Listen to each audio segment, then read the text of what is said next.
কতজন ব্যক্তিকে বা পরিবারকে এই কার্ডগুলোর আওতায় নিয়ে আসা হবে, তাতে কতটুকু বাজেট বরাদ্দ করা হবে এবং সেই বাজেট বরাদ্দ সমন্বয় করতে গিয়ে মূল্যস্ফীতি মুদ্রাস্ফীতির মতো পরিবেশ পরিস্থিতি তৈরি হওয়ার মতো পরিস্থিতি তৈরি হয়, সেটার ব্যাপারে সরকারের পরিকল্পনা কি? আপনার মাধ্যমে মাননীয় প্রধানমন্ত্রীর কাছে সে ব্যাপারে জানতে চাই।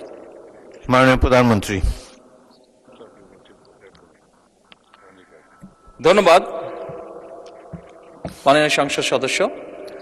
আপনি যে প্রশ্নটি করেছেন যে কতজন মানুষের কাছে আমরা পৌঁছে দেব, তাই তো, এবং মূল্যস্ফীতি হবে কিনা, বাজেট কত, স্বাভাবিকভাবে বাজেট কত এটি আমরা আপনাদেরকে এখনই বলছি না।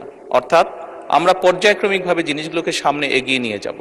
আমাদের এক একটি কৃষক কার্ড এবং এক একটি ফ্যামিলি কার্ডে আমরা রেখেছি কৃষক কার্ড যারা পাবেন সেই সকল কৃষক 2,500 টাকা পাবেন বছরে, এবং ফ্যামিলি কার্ডে যারা পাবেন তারা সে সকল নারী প্রতি মাসে 2,500 টাকা পাবেন।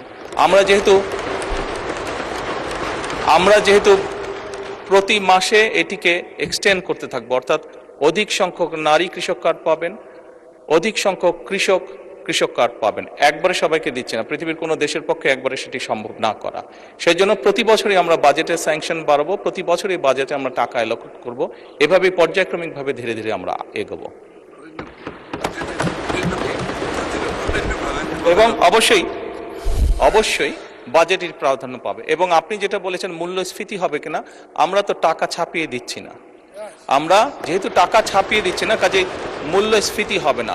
বরং আমরা মনে করি এই টাকাগুলো যখন মার্কেটে যাবে, যারা কৃষক কার্ড পাচ্ছেন সেই সকল কৃষক, যারা প্রান্তিক পর্যায়ে নারীরা যারা পাচ্ছেন টাকা, নিশ্চয়ই তারা সিঙ্গাপুর বা বিভিন্ন দেশে টাকা পাচার করবেন না। সেই টাকা লোকাল অর্থনীতি দিয়ে তারা খরচ করবেন, এবং একজন নারী স্বাভাবিকভাবে সেটি তার সন্তানের লেখাপড়ার পিছে খরচ করবেন, অথবা সেটি তার সন্তান বা পরিবারকে একটু ভালো খাবারের ব্যবস্থা করবেন, অথবা তিনি লোকালি কোনো ছোট ব্যবসা প্রতিষ্ঠান গড়ে তুলবেন। ফলে যেটা হচ্ছে, যেই টাকাটা সরকারের কাছ থেকে তার কাছে যাচ্ছে সেই টাকাটা লোকাল ইকোনমিকে শক্তিশালী করছে, লোকাল ইকোনমিতে সেটি রোটেট করছে। যেমন একজন নারী যখন সেই টাকাটি পাবেন, উনি যদি একটি মুদির দোকানে গিয়ে সদাই করেন, এরকম উনার আশেপাশে যারা সেটি পাবেন, আরও যে সকল পরিবার, আরও যে সকল নারী পাবেন, তারা সকলে যখন ওই মুদির দোকানে যাবেন, স্বাভাবিক সেই মুদির দোকানের সেল বাড়বে। সেই মুদির দোকানে যখন একজন কর্মচারী যদি এখন থেকে থাকে, 1 মাস পরে বা 2 মাস বা 3 মাস পরে সেই মুদির দোকান মালিক দেখবে যে আমার একজন কর্মচারী দিয়ে হচ্ছে না, তখন সে আরেকজন কর্মচারী নিয়োগ করবে।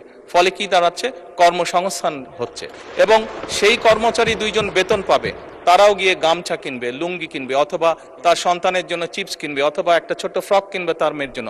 ফলে লোকাল ইকোনমি আস্তে আস্তে স্ট্রেনদেন হবে, লোকাল ইকোনমি আস্তে আস্তে বড় হবে। কাজেই মূল্যস্ফীতি হবে বলে আমরা মনে করি না, আমাদের কোনো রিসার্চে মূল্যস্ফীতি বলে না, বরং অর্থনীতি আরো সচল হবে, অর্থনীতি আরো স্ট্রেনদেন হবে, এবং লোকাল যে সকল ইন্ডাস্ট্রি আছে, বাংলাদেশের শতকরা 70 থেকে 80% মানুষ যে সকল প্রোডাক্ট কনজিউম করে সেগুলো লোকাল ইন্ডাস্ট্রি প্রোডাক্ট কনজিউম করে।